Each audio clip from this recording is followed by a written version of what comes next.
आपको चेक करना है।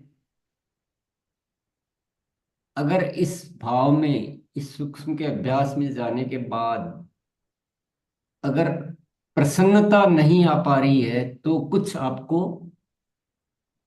थोड़ी तैयारी और करनी है। उसके बाद भी वैसा ही मन बना हुआ है जैसा सामान्यतया रहता है, तो थोड़ा सा हमें अपने आप को कुछ समझाना है, कुछ समझना है, कुछ चेक करना है, कुछ बदलाव करना है। ये बहुत, इसको समझे, इसको जाने और इसको पकड़े।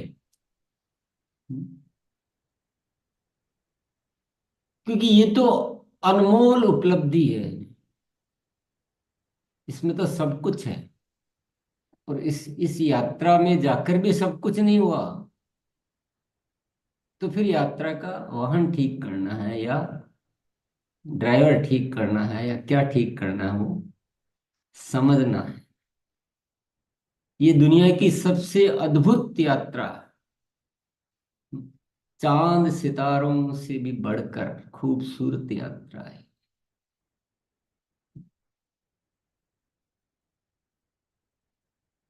कई साथी घूमने जाते हैं, सफर करने जाते हैं, यात्राओं पे जाते हैं। उसमें कोई होते हैं बहुत मजा लेकर आते हैं और कोई वहां भी जाकर तनाव लेकर आ जाते हैं, ईर्ष्या लेकर आ जाते हैं, कुछ उनको दूसरा कुछ मन में चलता रहता है। तो उसी तरह से ये भी एक ऐसी ही यात्रा है। ये आनंद की यात्रा है। ये मन को स्वच्छ करने की यात्रा है। तो हर कुछ भी करो, दो चीजें बहुत जरूरी, क्यों कर रहे हैं ये पता होना चाहिए, क्यों कर रहे हैं ये पता होना चाहिए, और परिणाम चेक करने का तरीका भी होना चाहिए। तो क्यों कर रहे हैं ये तो हम सबको पता है। क्यों? हम बहुत आनंदमय स्थिति में सारी जटिलताओं से दूर होकर और एक परम आनंद की स्थिति में जाने के लिए कर रहे हैं। और चेक कैसे करना है कि और आनंद की अनुभूति हो रही है कि नहीं हो रही, बस ये दो बातों का ख्याल रखें। और इसी सूक्ष्म के अभ्यास को बार बार करें। वो बार बार कब होगा? जब होश में होंगे। तो होश भी बहुत जरूरी है। आरसीएम के लिए कुछ लाइनें पेश करता हूं आपके समक्ष। ये आरसीएम हमको मिला कोई नायाब करिश्मा है, जितनी भी की जाए कम है, इस तोहफे की महिमा है। परमात्मा ने खुद आकर जैसे हमें जगाया है, अपनी झोली में से हमको कितना प्यार लुटाया है। एक दिव्य शक्ति का दिव्य प्रसाद साफ दिखाई देता है, मन की वीणा का मधुर गीत साफ सुनाई देता है। ऐसे लगता जैसे हमारे कोई फरिश्ता साथ चल रहा, ऐसे लगता जैसे कोई हम पर दिव्य अमृत की बरसात कर रहा। ये ऐसा आरसीएम है। ये जब महसूस होगा जब हम इसको ईश्वरीय कार्य मानेंगे। ये प्रकृति का एक जो है अस्तित्व द्वारा कुछ किया हुआ उपक्रम है। अगर हम अपने द्वारा किया हुआ मानेंगे तो वो दिव्य प्रसाद नहीं दिखाई देगा। और जब हम इसको ईश्वरीय कार्य मानेंगे तो हमें इसकी दिव्य आभा दिखाई देगी। और उसका परिणाम क्या आएगा? उसका परिणाम आएगा पवित्रता आएगी। फिर हमसे गलत कर्म नहीं हो पाएंगे, फिर हमसे गैर जिम्मेदारी नहीं हो पाएगी। फिर हम इसकी एक एक चीज को, एक एक जो मिला हुआ जो सिस्टम, जो उपलब्धियां जो भी है, उनमें हमें कुछ विस्तार दिखाई देगा, कुछ अपार दिखाई देगा। तो हमारा दृष्टिकोण बदलेगा, हमारा नजरिया बदलेगा, हमारे मन में दुनिया को अच्छा करने की भावनाएं उमड़ेगी, मदद का भाव आएगा, श्रेष्ठता का भाव आएगा। तो सारी चीजें श्रेष्ठ हो जाएगी। तो जीवन में मिलता तो है, पर मिलना बड़ी बात नहीं है, देखना बड़ी बात है। तिजोरी में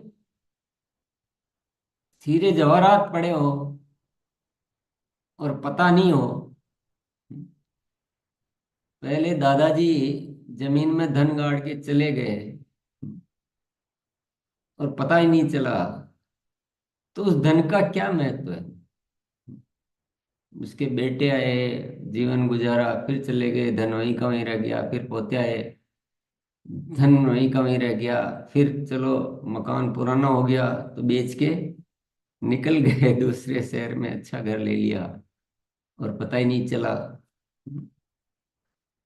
फिर बाद में जिसने खरीदा था उसने वहां नया बनाने के लिए पुराने को गिराया, और जब उसको नीचे खुदाई की तो उसमें धन निकला। धन निकला तो जिनको मिला था उनका हो गया, और जो बेचने वालों को पता लगा तो माथा पकड़ के बैठ गए। जो अब तक सब कुछ ठीक ठाक था, अब तक कोई अफसोस नहीं था, उनको खुशी थी, उनके पास धन संपत्ति पैसा सब कुछ कमा रहे थे, सब ठीक था। लेकिन जैसे ही पता चला कि अरे हम तो उस घर को बेच दिया जिसमें, तो इसी तरह से जीवन है ये। आपके पास अनमोल खजाना है पर दिख नहीं रहा है ना, देख नहीं रहे, तो वो हमारे लिए कुछ व्यर्थ। तो जो साथी देख लेते हैं कि आरसीएम ईश्वरीय कार्य है, उनका अलग रूप होता है। और जो समझते हैं कि ये भी कोई ऐसा ही कार्य है जैसा दुनिया में होते हैं, उनका अलग नजरिया होता है, उनका अलग रूप होता है। क्या उनको भी उतना ही मिल जाएगा जिनको दिव्य दिख रहा है? तो सबसे पहला सबक आज का क्या है? आरसीएम को ईश्वरीय कार्य मानना है। मान सकते हैं? मान सकते हैं या महसूस कर सकते हैं? महसूस करना बहुत जरूरी है ना, क्योंकि माना तो शब्दों से, किसी के कहने से, किसी के कहने से मानने से मानना नहीं है। एहसास होना चाहिए कि आरसीएम ईश्वरीय कार्य है। फिर आप क्या करेंगे?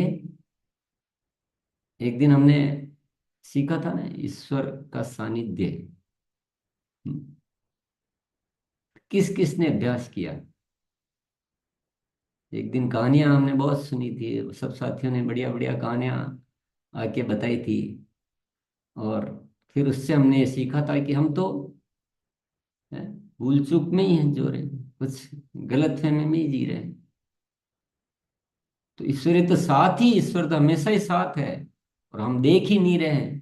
तो फिर हमसे कमजोरियां गलतियां ये सब होती रहती है। पर 10 मिनट भी ये ऐसा जी कर देखो, 10 मिनट आंखें खुल जाएगी।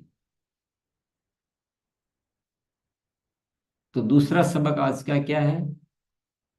कि हमें अपने जीवन में ऐसे जीना है कि हर पल ईश्वर हमारे साथ। पहला सबक क्या था आज का?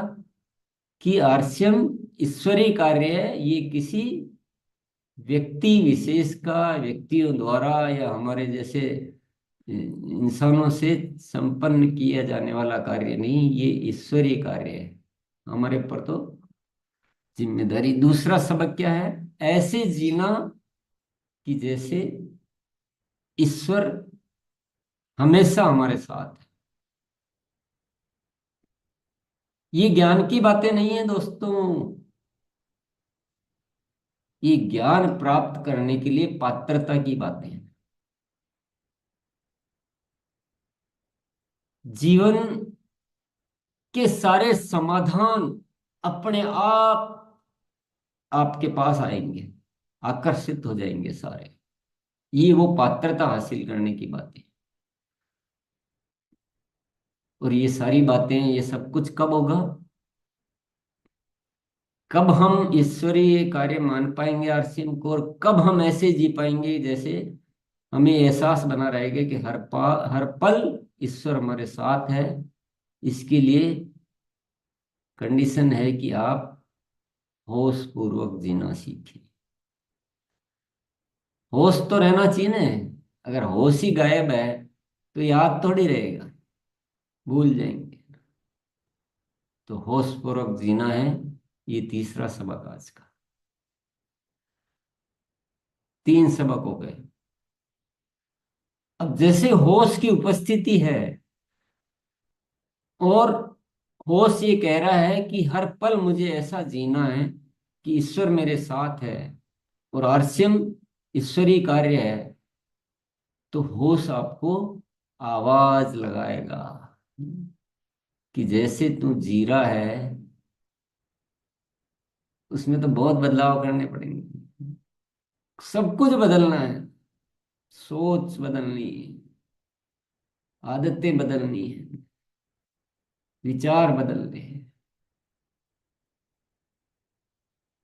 क्योंकि जैसे तुम चल रहे हो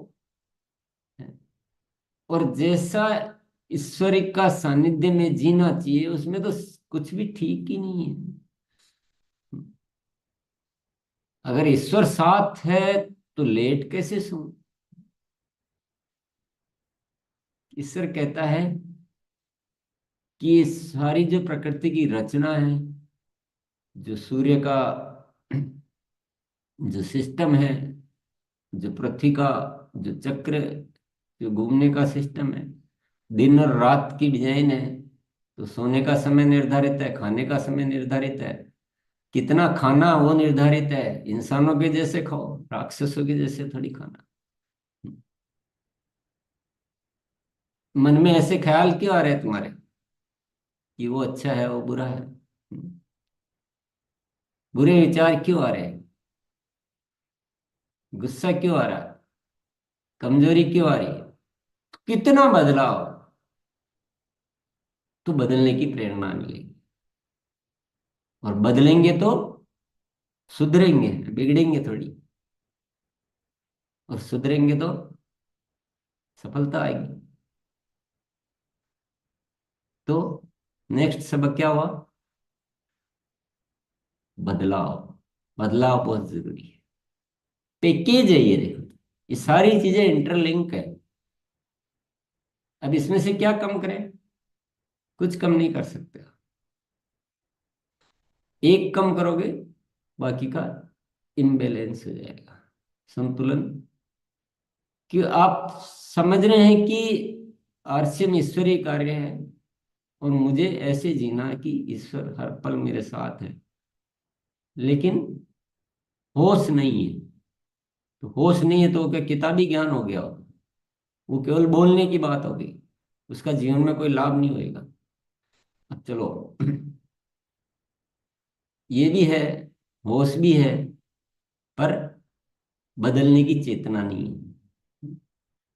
तो याद तो आ रहा है कि नहीं मैं गलत कर रहा हूँ, ये ऐसे करना चाहिए, याद आ रहा है ऐसे होना चाहिए, ऐसे सोच होनी चाहिए, मेरी सबके प्रति प्रेम होना चाहिए, सब कुछ अच्छा ही दिखाई देना चाहिए, हर समय वो होना चाहिए। होश तो आ रहा है, चेतना तो आ रही, लेकिन बदल नहीं रहे हैं। तो बदलेंगे नहीं तो कुछ बात आएगी क्या? कुछ बनेगी क्या बात?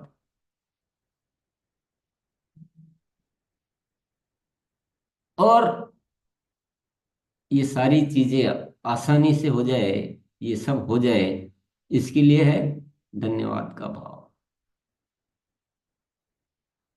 धन्यवाद का भाव ऐसा है, भाव है जो हमारी निर्मलता बढ़ाता है। यानी हमारे को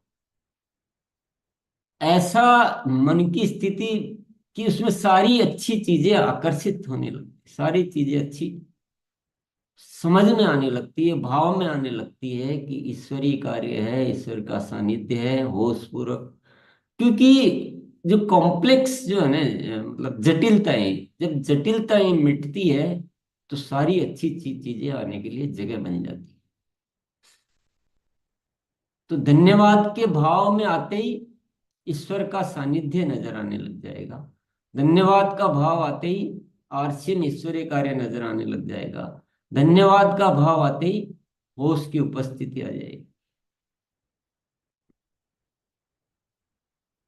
तो फिर ये भी एक जरूरी चीज है। आर्सियन ईश्वरीय कार्य है। हमको हर पल ऐसे जीना है जैसे हम ईश्वर हर पल हमारे साथ ही है। होशपूर्वक रहना है। बदलाव, धन्यवाद का भाव, इसमें से कौन सी चीज कम करें? कुछ कम नहीं करना। और ये तो सारी चीजें ऐसी है जो केवल हमारी चेतना से मिलने वाली, पैसे से नहीं मिलती ये चीजें। पैसा खर्च नहीं करना है, चेतना लगानी, होश पूर्वक जीना, होश में रहना। तो सूक्ष्म का अभ्यास बहुत जरूरी है। सूक्ष्म का अभ्यास करेंगे तो पुनः पुनः, क्योंकि सूक्ष्म के अभ्यास में आपके पास और कुछ ख्याल नहीं आएंगे, यही आएंगे सारी चीजें। सूक्ष्म का अभ्यास, मुझे ऐसे जीना है कि हर पल ईश्वर, आरसीएम ईश्वरीय कार्य है। जो भी आवश्यक बदलाव नजर आने लग जाएंगे, एक रोशनी, एक एक ऐसा खिलावट। तो मेरे प्यारे साथियों,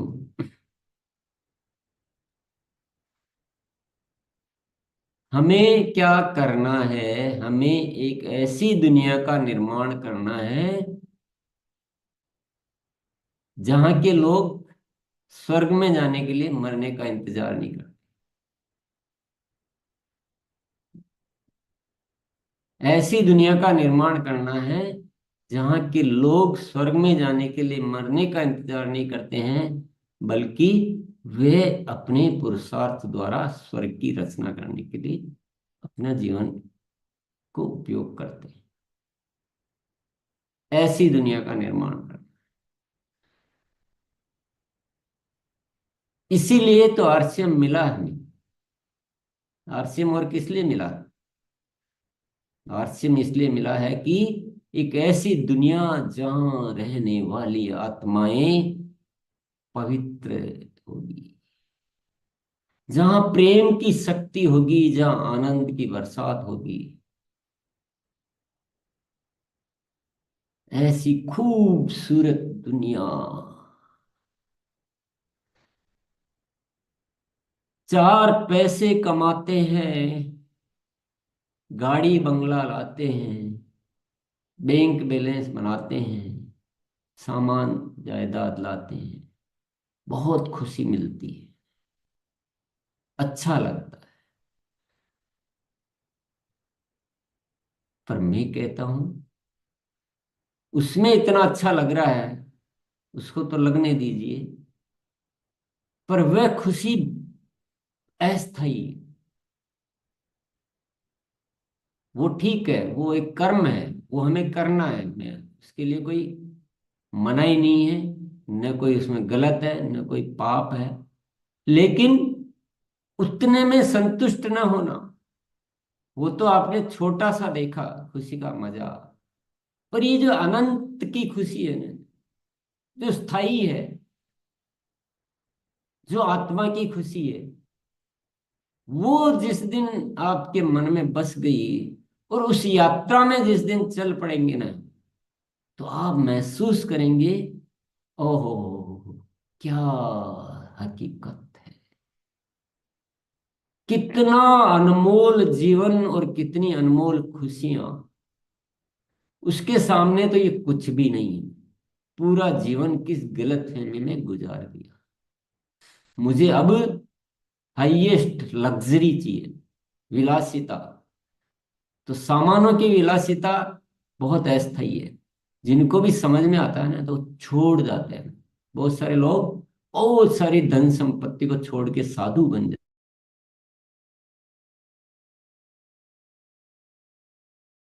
हैं। अफसोस जाहिर करता है कि मैंने पूरा जीवन धन संपत्ति, सिकंदर जब गया था तो वो भी अफसोस जाहिर करके गया। तो यानी ये तो साबित हो चुका है दुनिया में कि वो अल्टीमेट खुशी नहीं है। वो ठीक है, जीवन चलाने के लिए साधन, सत्कर्म करना, धन संपत्ति अर्जित करना, जीवन चलाना, वो एक हमारा क्रिया है, सामान्य क्रिया जो जरूर करें। मेन चीज क्या करना है, लाइफ उसके लिए नहीं है, लाइफ का गोल वो नहीं है, लाइफ का गोल कुछ अलग है। ऐसे लगता जैसे कोई हम पर दिव्य अमृत की बरसात कर रहा है, तो वो दिव्य दिखना चाहिए, वो दिव्य के लिए जीना चाहिए। One possibility is Kona Textiles on NH 758. Would you like that one? ऐसे जीना है, इसके लिए जीना। तो समझ में आ जाना चाहिए कि इंसान का जीवन क्यों मिला, और ये सारी जो बातें हैं वो ठीक से हमारे मनोभाव में बनी रहे, इसके लिए बहुत जानना बहुत जरूरी है कि आत्मा क्या है और जीवन मृत्यु क्या है। आत्मा बहुत बहुत जरूरी है। ये कोई जीवन जो मिला है ये, और जब हम चले जाएंगे तो ये जर्नी पूरी नहीं है, ये तो जर्नी का एक पार्ट है। ये सब्जेक्ट को जानना बहुत जरूरी है। इससे हमें होश आता है, हमारी आंखें खुल जाती है, और हम उस काम में लग जाते हैं कि मेरी आत्मा की निरंतर उन्नति होनी चाहिए, मुझे उसमें पवित्रता बढ़ाते जाना है, पाप नहीं बढ़ाना है, पवित्रता बढ़ानी है। तो इन सारे विषयों को गुरुकुल में हम सने सने वक्त वक्त पर कवर करते हैं, वक्त वक्त पर इन पर चर्चाएं करते हैं। आज आपको ये अच्छी तरह समझ में आ जाना चाहिए कि आरसीएम क्यों है, हम क्यों हैं, गुरुकुल क्यों है, और हमारा कर्तव्य क्या है।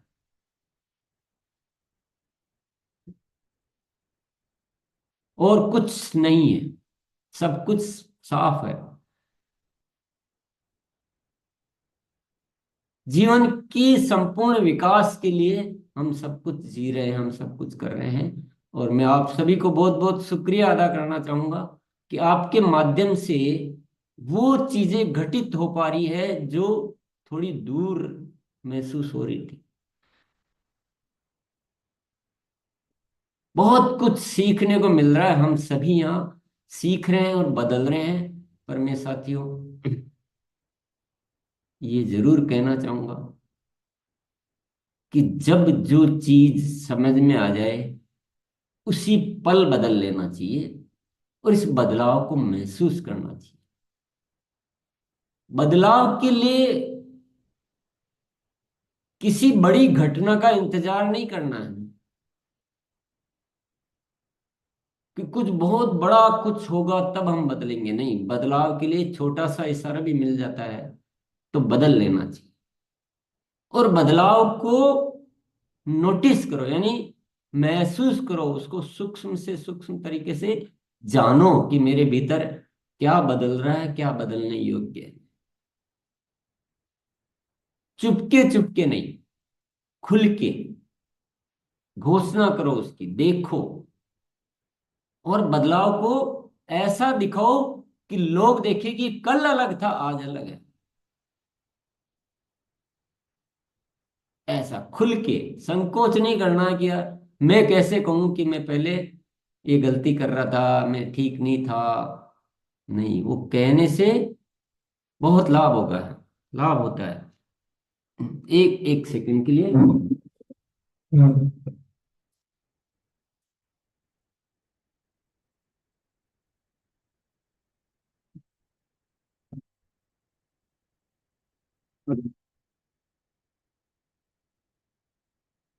तो कुछ एक आज एक निष्कर्ष के रूप में कुछ दिल की बातें आपके साथ शेयर की है। अ, पर हम सबके हाथ में बहुत कुछ है। मैं कहता हूं वो है जो शायद सामान्य तौर पे बहुत सारे साथियों के हाथ में होता नहीं, और उसकी वजह न मैं हूं ना आप हो, सिर्फ आरसीएम उसकी वजह है। आरसीएम नहीं होता तो शायद न तो हमको कोई समझता, न कोई जानता, न हम ऐसी बातें करते कर पाते। तो आरसीएम ईश्वरीय कार्य है कि नहीं, ये बताइए। फिर इसको क्यों ऐसे मामूली कार्य के जैसे करना। और अक्टूबर माह खास की बात क्यों की जाती है? क्योंकि हमें पूरी दुनिया में पहुंचना है। ऐसा नहीं कि पैसा बहुत कमाना है, हमें ये जो बदलाव है ना, ये पूरी दुनिया में लाना है। गुरुकुल की बात क्यों की जाती है? क्योंकि गुरुकुल एक चेतना का मंच है।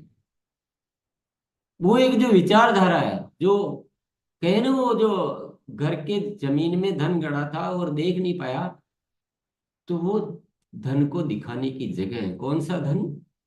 दिव्यता का धन, अनमोल रतन। वो दिखाने की जगह है, इसलिए गुरुकुल है। गुरुकुल भी ऊपर वाले की कृपा है हम पर। ये सब स्वाभाविक हो रहा है, ये कोई नियोजित चीजें नहीं है।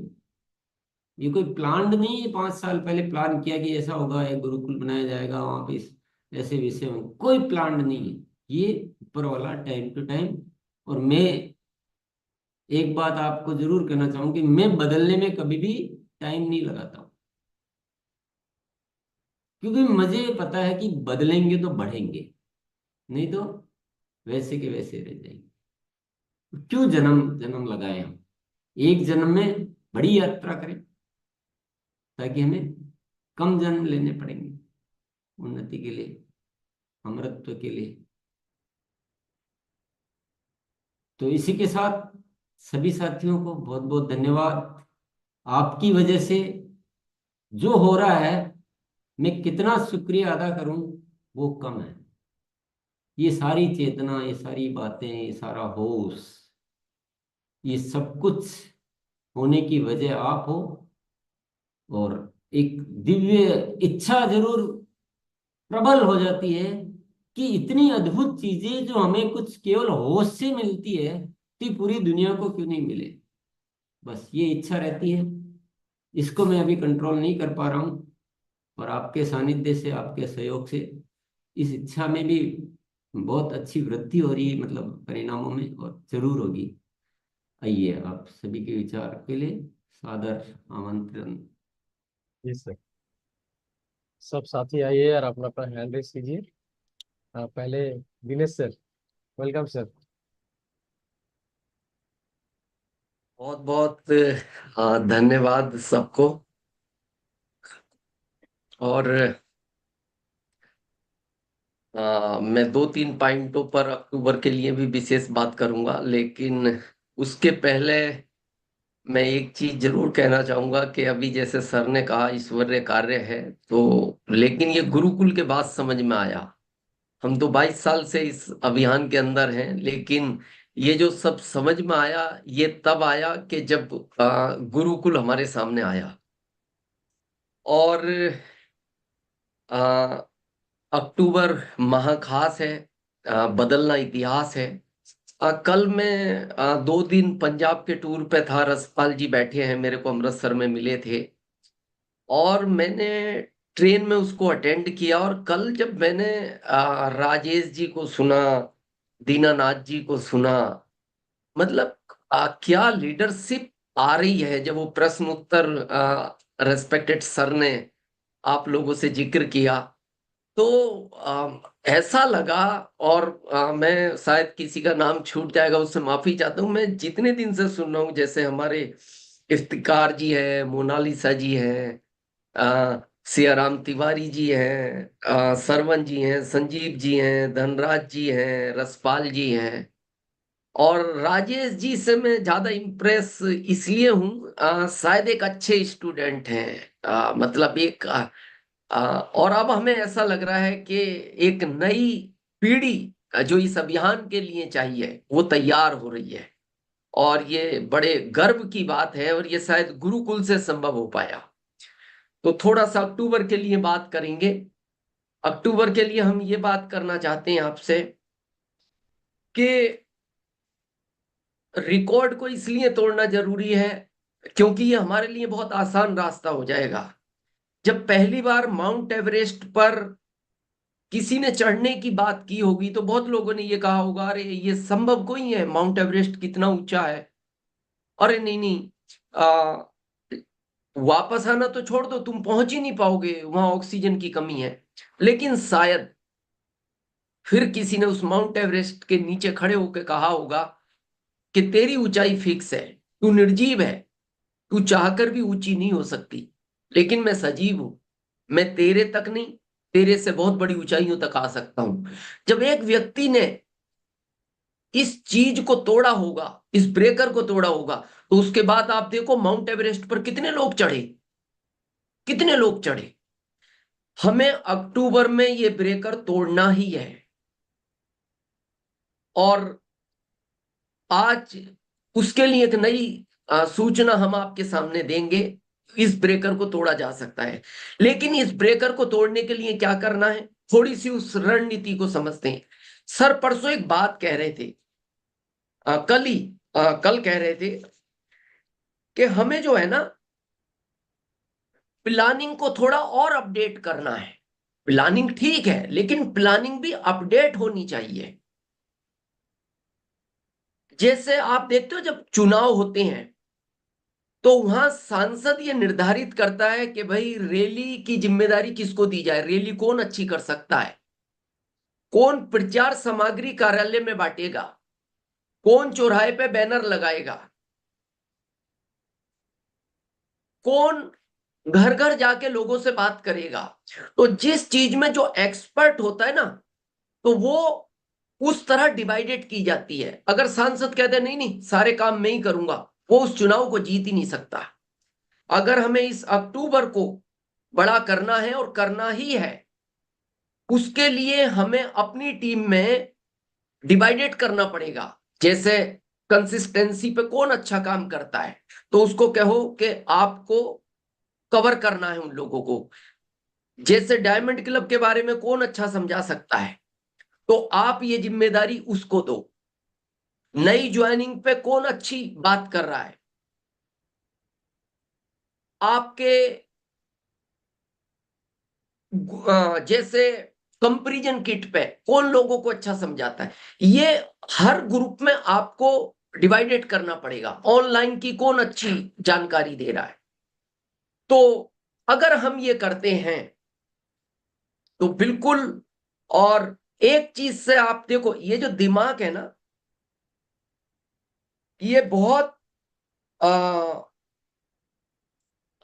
ये कह सकते हैं बहुत मतलब होशियार है। इसको जैसा आप पूछोगे ना, ये वैसा रास्ता निकालता है। अब हमारे अंदर है कि हम इससे पूछ क्या रहे हैं। जैसे आप मान लो चौथी मंजिल पे हो, आपने इसको कहा बोले यार नीचे उतरना है और दरवाजे बंद हैं, मेरी भी इच्छा उतरने की नहीं है, तो ये आपको रास्ते बताएगा, देख वहां छिप जा, कोई देखेगा नहीं, कोई तेरे को कहेगा नहीं उतरा। तो इसने आपको तुरंत रास्ता बताया, क्योंकि आपने इसको क्या कहा, मैं उतरना नहीं चाहता। आप इसको कहो उतरना है मेरे को, तो ये तुरंत रास्ता बताएगा, देख रस्सी ढूंढ ले कहीं से, तो ऐसे पकड़, इसमें बांध ले और उतर जा। फिर इसने कहा रस्सी तो नहीं दिख रही, बोले देख कपड़े सूख रहे हैं किसी फैमिली के ऊपर छत पे, ये पास की छत छोटी है, यहां उतर जा। रस्सी नहीं मिल रही ना, साड़ी सूख रही है, साड़ी मिक्स धागे की बनती है, अगर इसको तू रस्सी की तरह गोल कर लेगा ना, ये तेरा वजन सहन कर सकती है। तो इसने आपको रास्ता बताया, क्योंकि आपने इसको इस तरह का पूछा। लेकिन हम क्या करते हैं, अरे यार सितंबर में तो बहुत मेहनत की, अक्टूबर में कैसे होगा, तो हाँ ये कहेगा नहीं नहीं होगा नहीं होगा, तू चक्कर में मत पड़, कोई कुछ भी कह रहा है, क्योंकि आपने इसको ऐसा पूछा। अगर आपने कहा नहीं नहीं मेरे को अक्टूबर में ही करना है, तो ये फिर रास्ते बताएगा।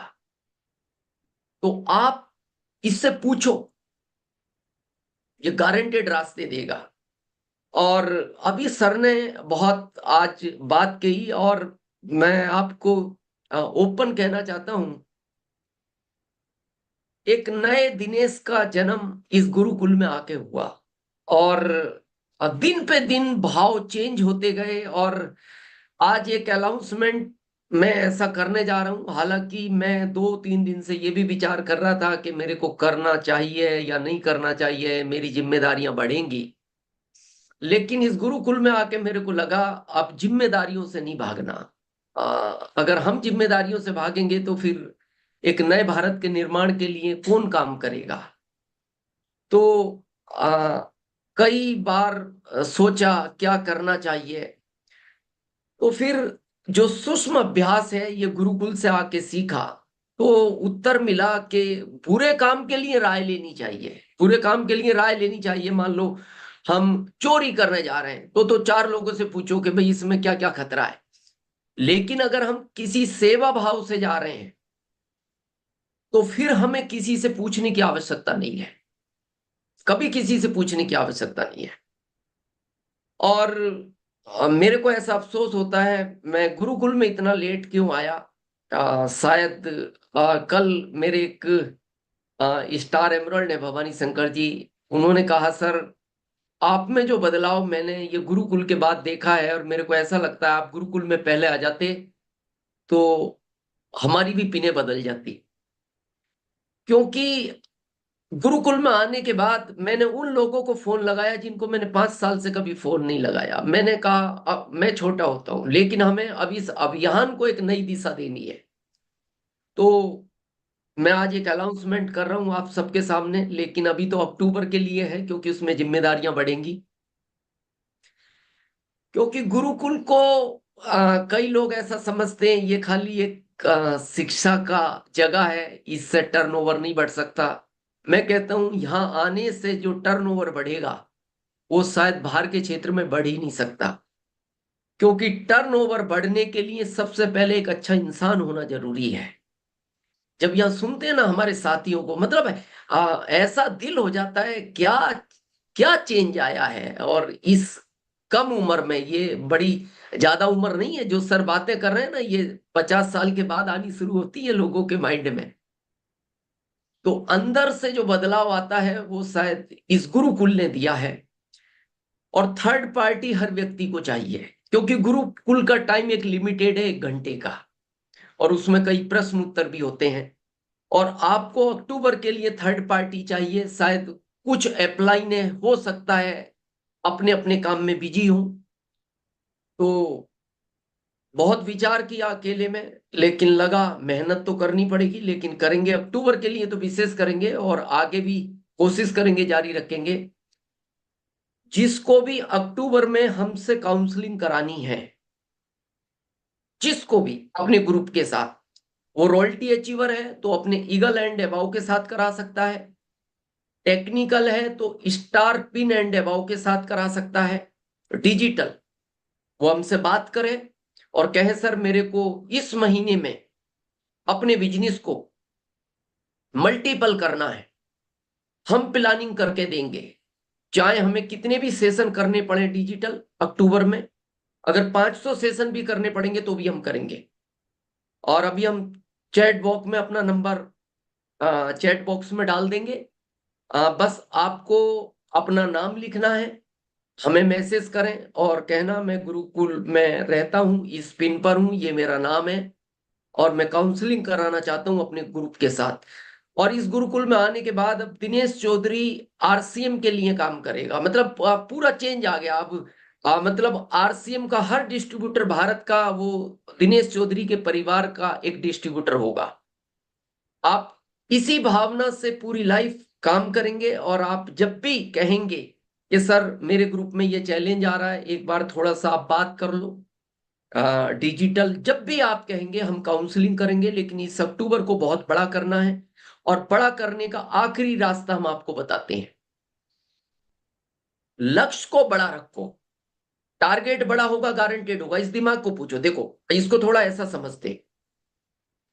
अभी अचानक आपके शहर में एक अनाउंसमेंट हो कि आज रात को हमारे देश के माननीय प्रधानमंत्री मोदी जी रात के 2 बजे स्टेशन आएंगे और 50-50 रुपए देंगे, और आप रहते हो 50 किलोमीटर दूर गांव में, तो आप कहोगे अरे यार कौन 50 रुपए के लिए जाएगा रात के 2 बजे, नहीं नहीं नहीं जाना।